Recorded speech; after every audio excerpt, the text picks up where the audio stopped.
Praise the lord, హల్లెలూయా.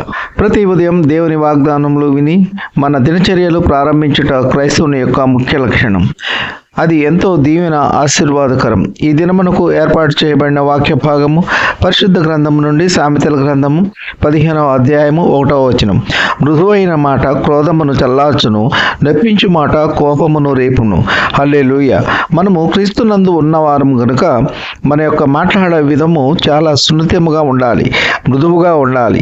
క్షేమకరమైన మాటలు మాట్లాడాలి, నెమ్మది కలిగి మాట్లాడటము. ఇలా మాట్లాడటం వలన ఇతరులు కోపము చల్లార్చగలము. మన సాటి వారిని ప్రేమతో పలుకరించాలి. ప్రేమ కలిగి మాటలు, మృదువైన మాటలు మన సాటి వారికి ఎంతో సంతోషకరంగా ఉంటాయి. వారికి నెమ్మది కలుగుతుంది. ప్రతి ఒక్కరూ మాట్లాడే విధము ప్రేమ కలిగి ఉండాలి, ప్రేమతో మాట్లాడాలి. ఇతరులను బాధించే మాటలు, హృదయాన్ని గాయపరిచే మాటలు, చెడ్డ మాటలు, మోసపూరితమైన మాటలు, అవమానపరిచే మాటలు మాట్లాడినప్పుడు సాటివారు, మన స్నేహితులు, బంధువులు కానీ వారు హృదయంలో చాలా వేదన పడతారు, దుఃఖపడతారు, కన్నీరు పెడతారు, గాయపడతారు.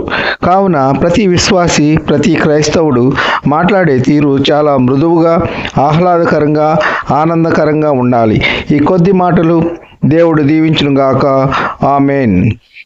ప్రార్థన. కృపా సత్య సంపూర్ణ మీ ఘనమైన ఉన్నతమైన నామమునకు వేలాది వందనాలు, స్తుతులు చెల్లించున్నాము తండ్రి. ఈ వేకువని లేచి మీ వాక్యం విని అంగీకరించిన ప్రియ బిడ్డలందరినీ దీవించండి, ఆశీర్వదించండి. అయా, మృదువైన మాట క్రోధము చల్లార్చును, నెప్పించే మాట కోపము రేపును అని వాక్యము ద్వారా సెలవిచ్చి ఉన్నారు తండ్రి. అయా, మేము ప్రతి విషయంలో సాటివారితో, పొరుగువారితో ప్రేమ కలిగి మృదువుగా మాట్లాడే కృప దయచేయండి. అయా, ఎవరికి కించపరచకుండా, ఎవరిని అవమానపరచకుండా, ఎవరిని నిందించకుండా మృదువుగా మాట్లాడే కృప దయచేయండి. మీ ప్రియబిడ్డలు ఎటువంటి అవసరాల్లో ఉన్నారో వారి అవసరతలు, అక్కరలు తీర్చండి, కొరతలు తీర్చండి, ఆర్థిక ఇబ్బందులు తీర్చండి. ఉద్యోగస్తులు, వ్యాపారస్తులు, కూలి పని వారిని కాపాడండి. వారు చేయుచున్న పనుల్లో, రాకపోకల్లో క్షేమాన్ని దయచేయండి. మీ ప్రియబిడ్డలు ఎంతమంది వివాహము కాకుండా ఉన్నారో వారందరికీ మంచి సంబంధాలు దొరికి ఘనంగా వివాహము జరుగులాగున మీ కృప ఉంచండి. వృద్ధులను కాపాడండి, చంటి బిడ్డలను కాపాడండి, మంచి ఆరోగ్యములు దయచేయండి. వికలాంగులను కాపాడండి, వారికి తగిన సహాయము అందులాగున మీ కృప ఉంచండి. దీనులను, పేదలను కాపాడండి, వారికి కావలసిన ఆర్థిక సహాయము అందులాగున మీ కృప ఉంచండి. యవనస్తులు తల్లిదండ్రుల మాటలకు లోబడి వాక్యానుసారంగా జీవించే కృప దయచేయండి. ఈ కొద్ది మనవులు ప్రభువైన యేసుక్రీస్తు పేర వేడుకుంటున్నాము తండ్రి. ఆమెన్.